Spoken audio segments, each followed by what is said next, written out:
Salom do'stlar, men Harch Tagger, Y Combinator'danman. Bugun startap ochishda hamkor asoschilar nima uchun muhim, ularni qachon va qayerdan topish kerakligini gaplashamiz. Tayyor bo'ling, foydali maslahatlar berishga men tayyorman. Startap qurish bu oson ish emas. Mana 3 ta katta sababni sizga aytaman. Birinchidan, ish ko'p. Startap bu g'oyangizni haqiqatga aylantirish va yirik kompaniyalar bilan raqobatlashish degani. Yolg'iz uddalash qiyin.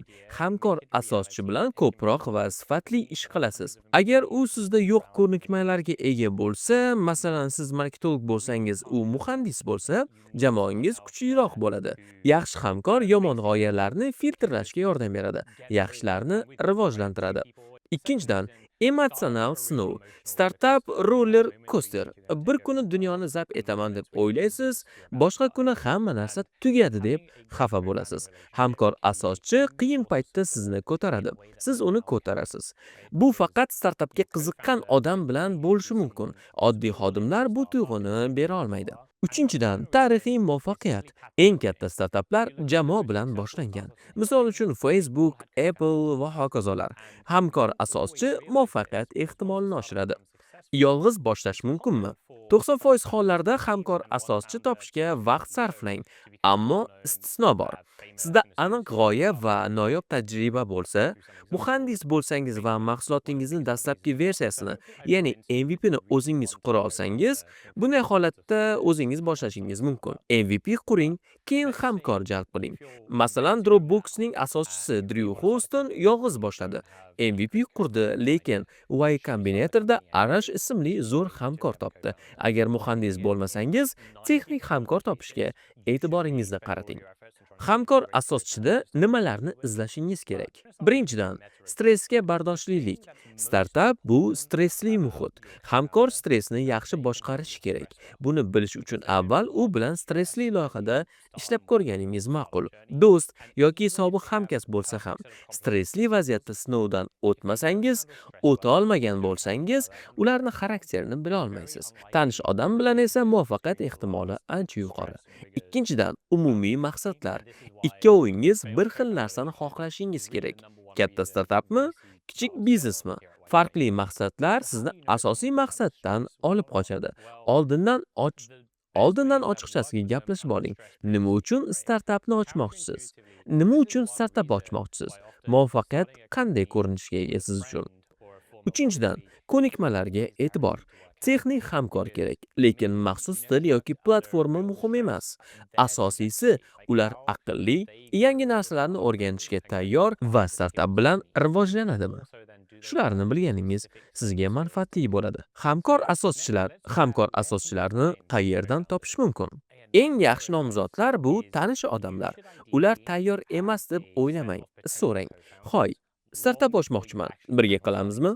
Agar rad etsa, kimni hamkor qilgan bo'larding deb so'rang va yangi nomzodni toping. Tarmoqni kengaytirish. Muhandis bo'lsangiz, ochiq manbali loyihalar, hakatonlar, dasturchilar uchrashuvlari startapga tayyor odamlarni topish uchun zo'r joy hisoblanadi. Y Combinator yoki shunga o'xshash platformalar. Y Combinatorning hamkor asoschi topish platformasidan foydalanishingiz mumkin. Umumiy qiziqishlari bor odamlarni izlang. Bir xil sohada ishlaydigan, yoshi yaqin, loyihalari o'xshash odamlar. Begona odamlar bilan jamoalar kamdan kam muvaffaqiyatga erishadi. Va oxirgi maslahat uzoq muddatli reja. Startap ochishdan oldin potensial hamkorni izlang.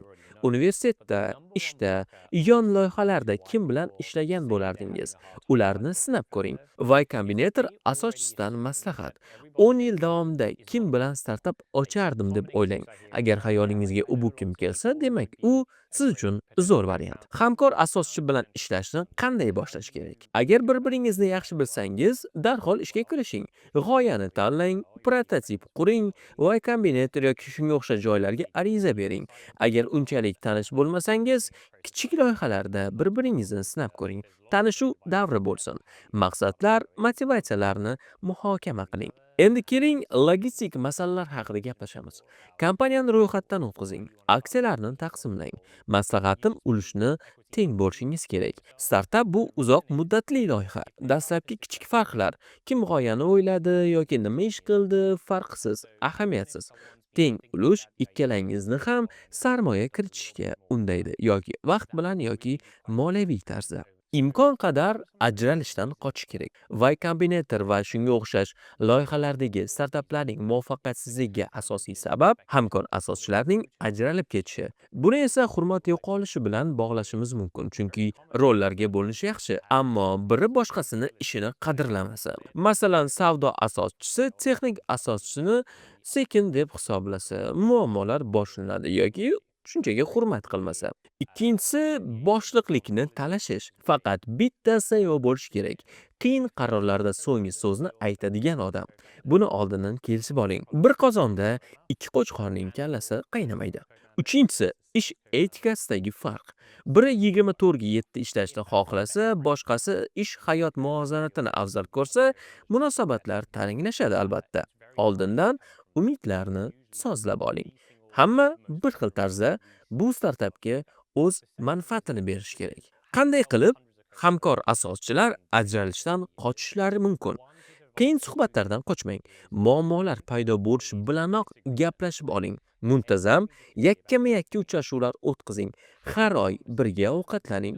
Kerak bo'lsa har kun ahvolingizni, his-tuyg'ularingizni muhokama qiling. Bu bosimni bo'shatadi va katta janjalni oldini oladi. Agar xulosa qilib aytadigan bo'lsak, hamkor asoschi muvaffaqiyat uchun juda ham zarur.